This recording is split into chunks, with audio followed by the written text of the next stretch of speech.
The example I have about creating drafts is this right here. This is my third draft of my final post. Here, I was talking about creating a research tool. Uh, in this draft, I felt that this part was weak, was a weak way of explaining why we needed to create a research tool. So I decided to change that into this. Although it might be shorter, it gets the point across more clearly. I also decided to go from a short conclusion into a longer one because this conclusion that I created uh, wrapped up everything that I have learned so far throughout my journey a lot better than this one.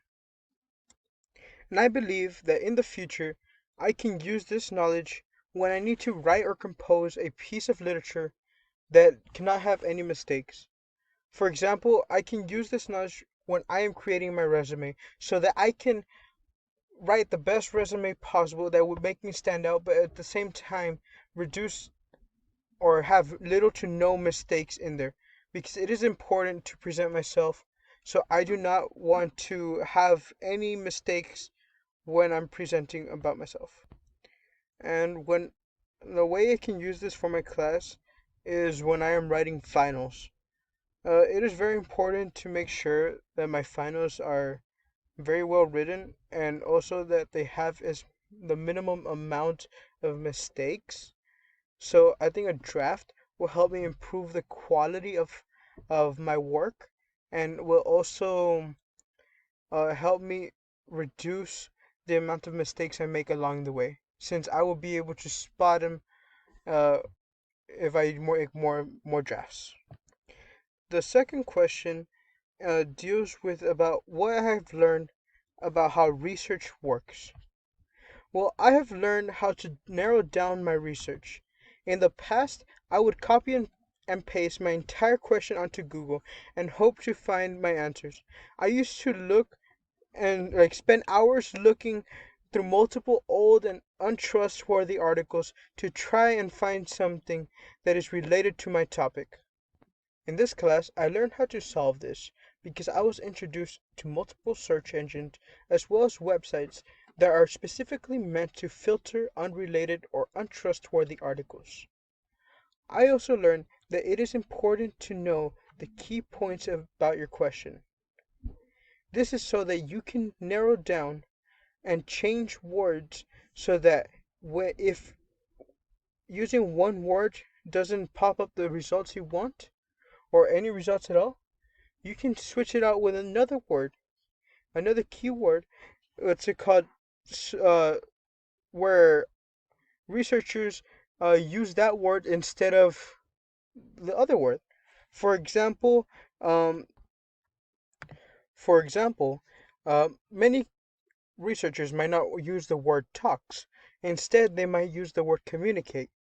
So, if I were to put a search engine, how does uh, talking and video games, I get these articles with only like 4 reads, 5 reads, with they're not very reputable or credible.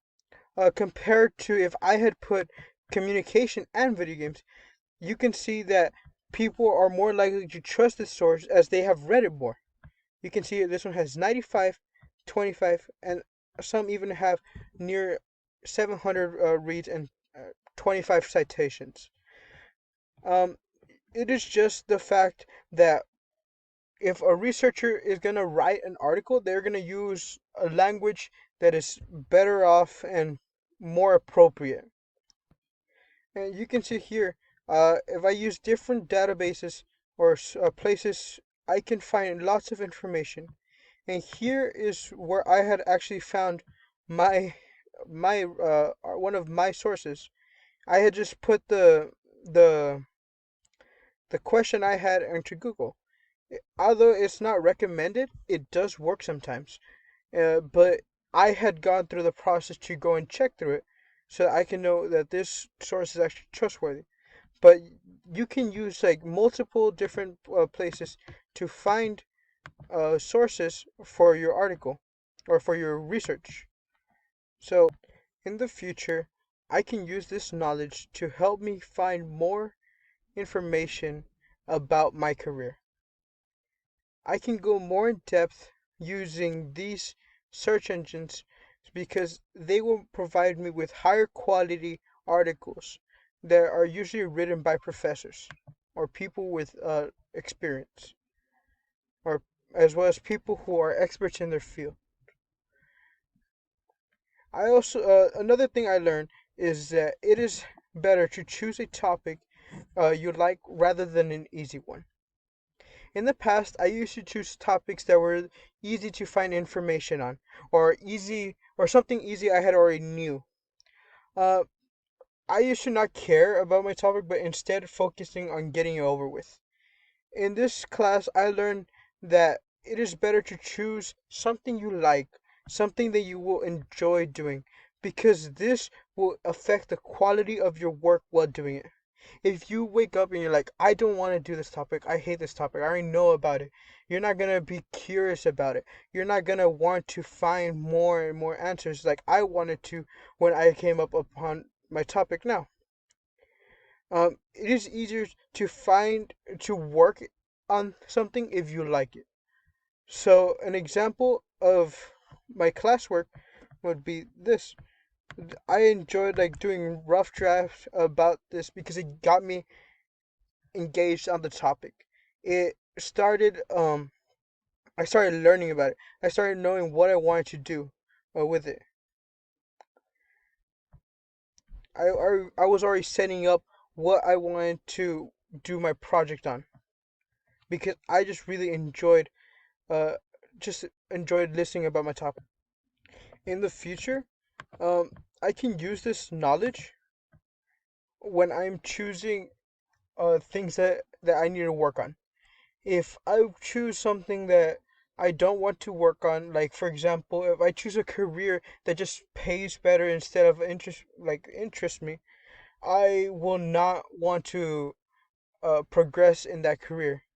But if I choose a career that I am so in love with, or like I just want to know more and more, it doesn't matter the fact that I'm getting paid like $5 an hour. But if I enjoy doing it, I will be able to progress. I will be able to do better quality, create a higher quality of results. And my third question is about what I have learned when searching for secondary sources. Well, I learned that it is important to check the author and their claims reliability. In the past, I would blindly use any source that I found on the internet. I used to think and assume that all authors were correct with their claims and that they were unbiased and true. In this class, I learned that it was not true. That authors and publishers were sometimes biased when it comes to the things they publish. I learned how to check the credibility of my sources using a crapsheets as a checklist to find anything suspicious about my source.